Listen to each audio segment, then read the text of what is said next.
Average profit यहाँ पर दिया गया कि औसत लाभों के पूंजीकरण द्वारा, ठीक है। तो औसत लाभ क्या होते हैं? Average profit. तो फिर आप लिखोगे एवरेज प्रॉफिट बराबर total profit upon number of years. इसके बाद आपको लिखना है कि हेलो एवरीवन, आई एम सुगम, वेलकम बैक। तो कैसे हो आप सब? आई होप आप सब अच्छे होंगे।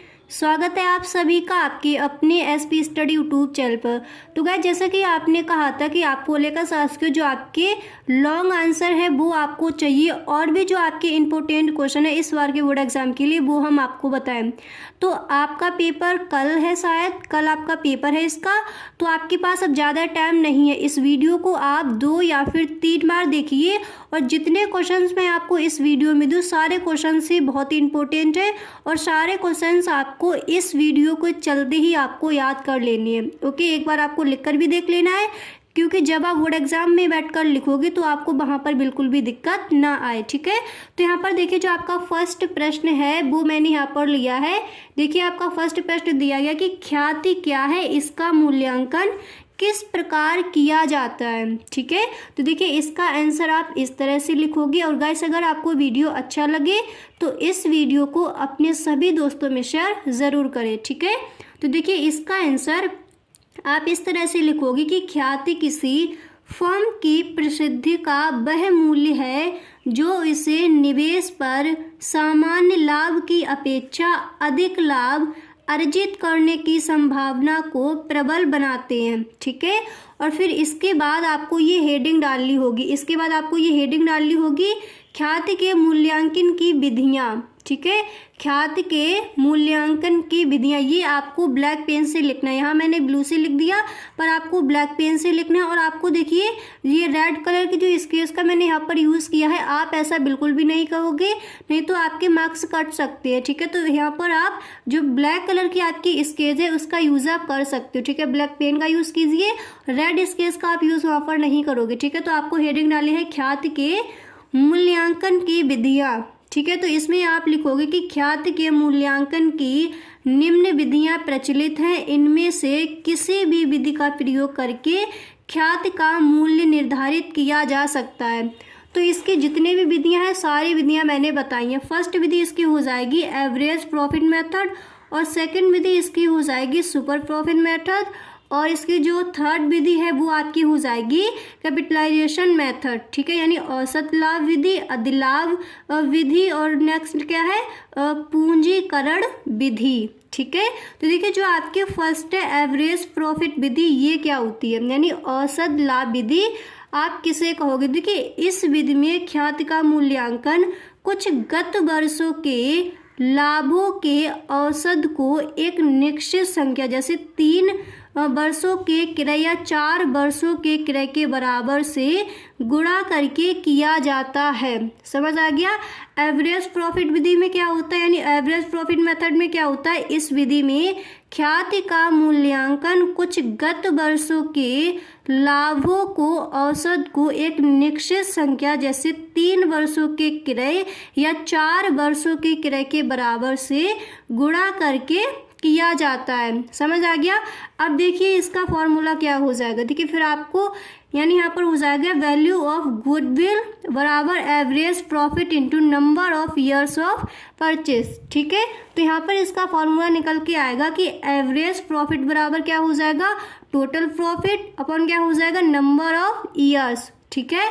एवरेज प्रॉफिट बराबर total profit upon number of years. समझ आ गया? अब देखिए, आपकी नेक्स्ट विधि क्या दी गई थी, सुपर प्रॉफिट मेथड। तो ये क्या होती है, देखिए, इस विधि के अंतर्गत ख्याति के मूल्यांकन के लिए पहले अधिलाभ, और फिर इसके आगे आपको लिखना होगा ज्ञात करना पड़ता है, ठीक है, ज्ञात करना पड़ता है। फिर अधिलाभों को एक निश्चित संख्या से गुणा करके ख्याति का मूल्यांकन किया जाता है, ठीक है। इस तरह से आपको लिखना है। फिर आप लिखोगे अतः गुडविल बराबर super profit into no of years purchased, ठीक है। जबकि सुपर प्रॉफिट बराबर एक्चुअल और average profit minus normal profit, ये आपको इधर ही लिख देना है, ठीक है। यहाँ पर देखिए जगह नहीं थी इसलिए मैंने यहाँ पर कर दिया। तो सुपर प्रॉफिट बराबर actual of average profit minus normal profit, ठीक है। इसके बाद जो आपकी नेक्स्ट विधि थी यहाँ पर देखिए, फिर आपकी जो नेक्स्ट विधि थी वो यहाँ पर क्या दी गई थी, नेक्स्ट विधि यहाँ पर आपकी दी गई थी कैपिटलाइजेशन मेथड। तो ये क्या होती है, देखिए इसके अंतर्गत क्या आएगा, इसका फॉर्मूला क्या हो जाएगा। तो सबसे पहले आप इस तरह से हेडिंग डालोगे कैपिटलाइजेशन मेथड, इसमें आप लिखोगे इस विधि में ख्याति की गणना दो प्रकार से की जाती है, ठीक है। इसमें ख्याति की जो गणना है वो दो प्रकार से की जाती है। तो पहला टाइप से यहाँ पर क्या हो जाएगा, औसत लाभों के पूंजीकरण द्वारा, ठीक है, औसत लाभों के पूंजीकरण द्वारा। तो फिर इसमें आप लिखोगे कि इस विधि के अंतर्गत ख्याति की गणना के लिए निम्न का प्रयोग किया जाता है, ठीक है। तो आप इस तरह से लिखोगे, ठीक है, निम्न का प्रयोग किया जाता है। फिर आप लिखोगे कि गुडविल बराबर capitalisation value of average profit minus actual capital employed, ठीक है, ये आपको लिखना है। इसके बाद आप लिखोगे, देखिए फिर आप लिखोगे कि एवरेज प्रॉफिट, यहाँ पर दिया गया कि औसत लाभों के पूंजीकरण द्वारा, ठीक है। तो औसत लाभ क्या होते हैं, एवरेज प्रॉफिट। तो फिर आप लिखोगे एवरेज प्रॉफिट बराबर total profit upon number of years.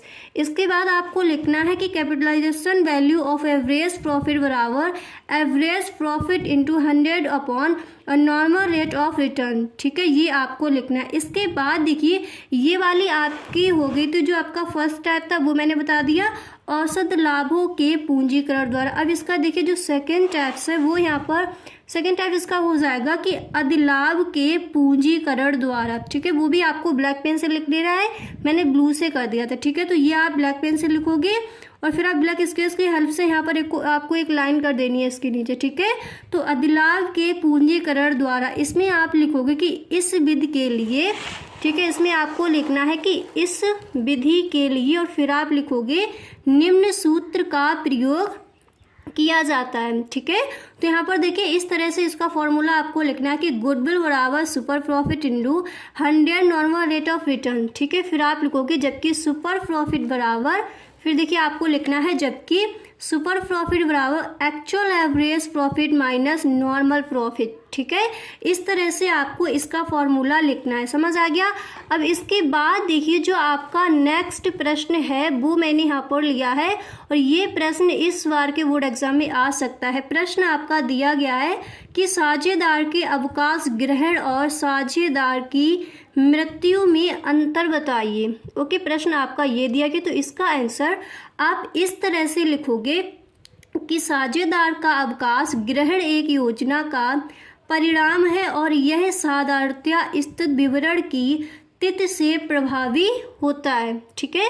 फिर इसके आगे आपको लिखना होगा कि जबकि साझेदार की मृत्यु अचानक किसी भी समय हो सकती है, ठीक है, ये आपका फर्स्ट पॉइंट हो जाएगा।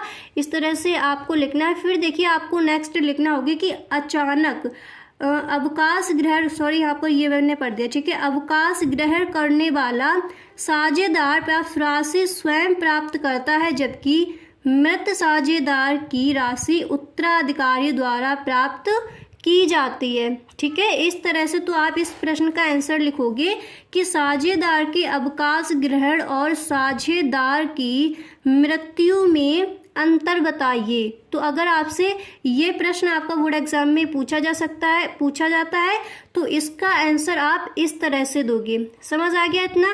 तो देखिए गाइस आज के लिए बस इतना ही, मिलते हैं नेक्स्ट वीडियो में। आई होप आपको वीडियो पसंद आया होगा। गाइस अभी भी आपको कहीं पर भी कोई दिक्कत है, कोई चीज़ आपको समझ नहीं आ रही, कोई न्यूमेरिकल आपको समझ नहीं आ रहा है, तो please tell me in the comment box. Video आपको कुछ ही टाइम के पश्चात आपको वीडियो मिल जाएगी। तो गाइस वीडियो अच्छा लगा तो इस वीडियो को अपने दोस्तों में शेयर ज़रूर करें। Okay, thank you.